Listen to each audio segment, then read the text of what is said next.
All right, guys, Vince here for Transfer Express. We are here in Hermitage, PA. I'm here with Trevor Murphy, the CEO of Anhyzer Designs, and he is here sponsoring the Shenango Valley Disc Golf Open. And this is an absolutely beautiful location. Trevor's been a Transfer Express customer for many, many years now. He was gracious enough to let us come in and do a quick interview to ask about his business and the event. And so, Trevor, we're very thankful to have you here, and thank you for bringing us into this beautiful park. Well, thanks for being here. The Shenango Valley is beautiful, and I'm glad you guys took the time to come out here. Yeah, absolutely. First off, I wanted to ask you about your name. How did the name come about? Because I know you were telling me that it's like a reference to something in disc golf. Yep. Could you explain that to me? In disc golf, we have a variety of shots, but one of them being when you throw right-hand backhand, which is just your normal throw of a Frisbee, the disc will go naturally to the left-hand side. And we call that in disc golf a hyzer shot. So if you're trying to get around something big, you throw a big hyzer. Well, Anhyzer is the opposite of a big hyzer shot, where if the shot comes in to the left, we're forcing the disc to go opposite of exactly where it's supposed to be. And we figured that was the best name for the company, was to be opposite of what everybody else was trying to do. So actually, that's something I wanted to ask you about. How did you get your whole company started? Because a lot of the things that we tell our customers to do when they're starting a t-shirt apparel business is to find their niche. So how did you get into the disc golf, first of all, and then what made you want to turn that into a business? I found the sport, discovered it. It's something you can do on your own. It's free to do in most all the parks in the world. But as far as the business point of it and how it all evolved, we couldn't find t-shirts. Me and my buddy, we could not find disc golf. We were really into disc golf. We had the energy for the sport, but we couldn't find t-shirts. I always had a love for screen printing and printing, you know, I always wanted to get into it. And my buddy Dan at the time said, well, there's this heat printing idea. Why don't you try that?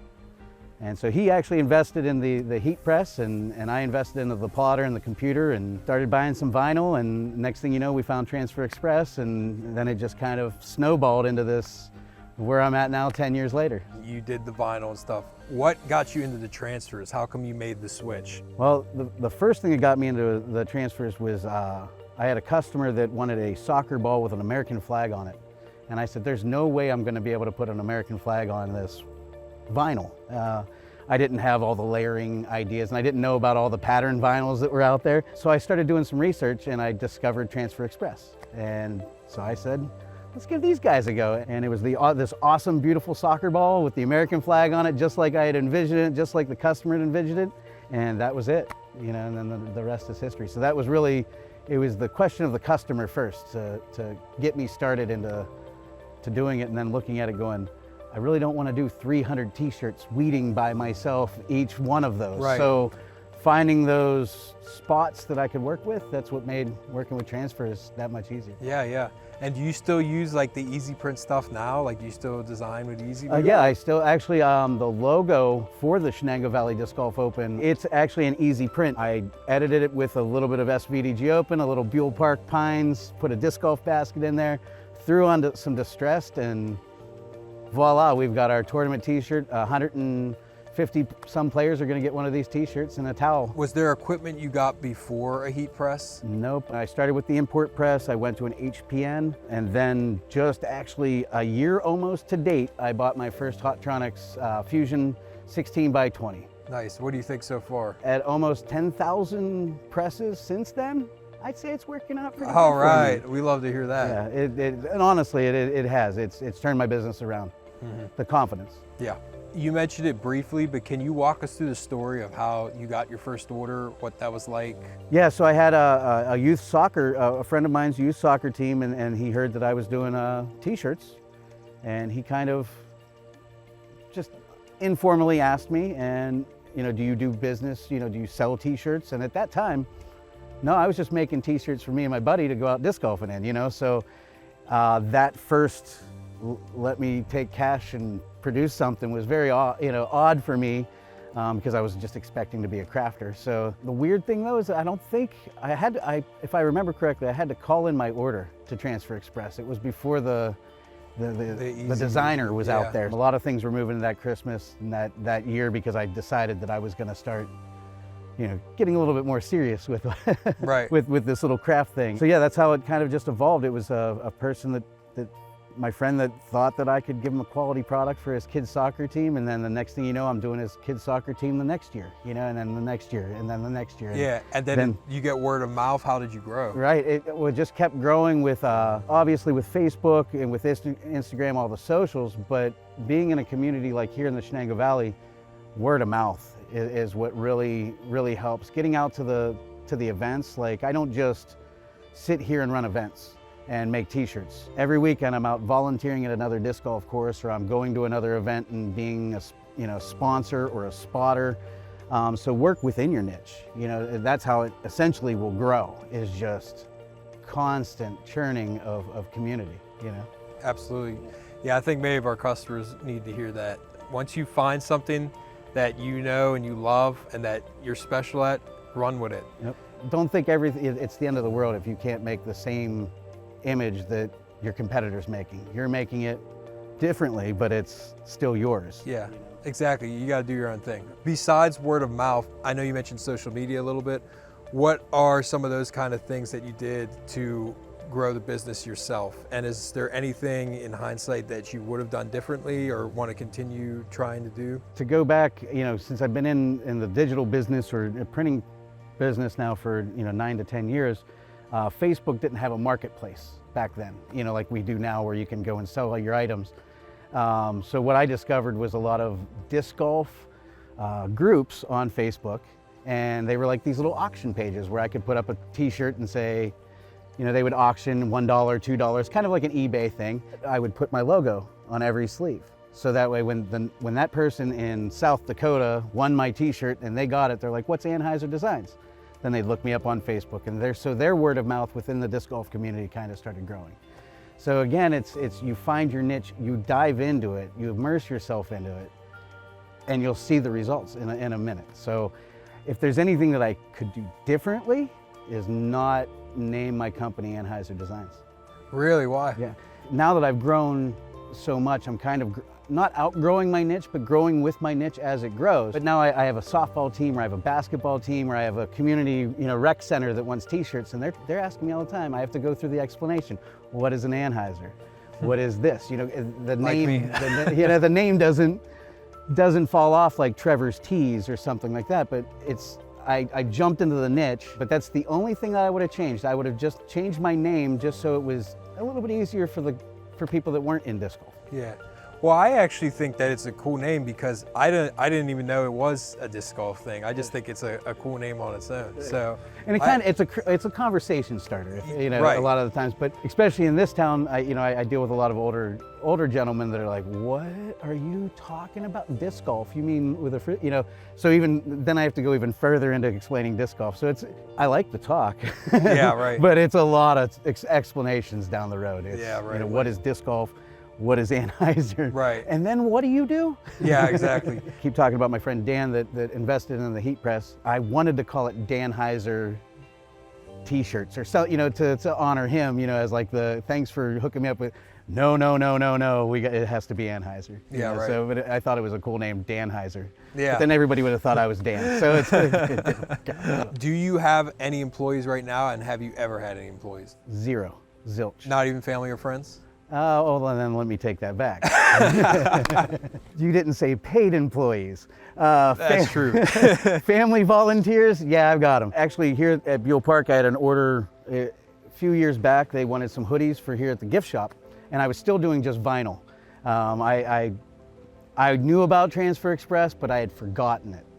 Just threw it in the back of my head, was so focused on doing vinyl, and I had 300 pieces here to do at Buell Park. I took the deal, and I got the big roll of vinyl on the plotter, and I started rolling vinyl and cutting it, and didn't realize that I'm gonna have to weed all of that. So luckily I have a retired mom that she loves the heck out of Anhyzer Designs. She loves disc golf, and so she immediately picked up the picker and she started picking them. And then as it evolved and I started getting into transfers and I didn't need the picker so much, can I cut that transfer up for you? Because I do all the gang sheets, so I love gang sheets. Yeah. And she's the one that likes to cut out all the pieces that I need now. So it's kind of cool. It keeps her active at 70 plus. So. Yeah. Where did you learn about Transfer Express? How'd you find out about it? I think Google. Full color vinyl, I think, is what I was looking up, and stalls came up, And then Transfer Express came up and I just kind of started researching. I'm one of those guys that if I want to do something, I'm going to research the heck out of it before I jump in. So same. I went to, I started seeing other companies pop up, but they didn't have that backing behind them at that time where it seemed like, wow, I ordered samples and they're there the next day and it's a really cool set of samples. These other companies I went to at the same time, I'd say, hey, can you get me a sample pack? Send us $50, we'll get you a sample pack. Yeah, right. What was the biggest order you've ever done?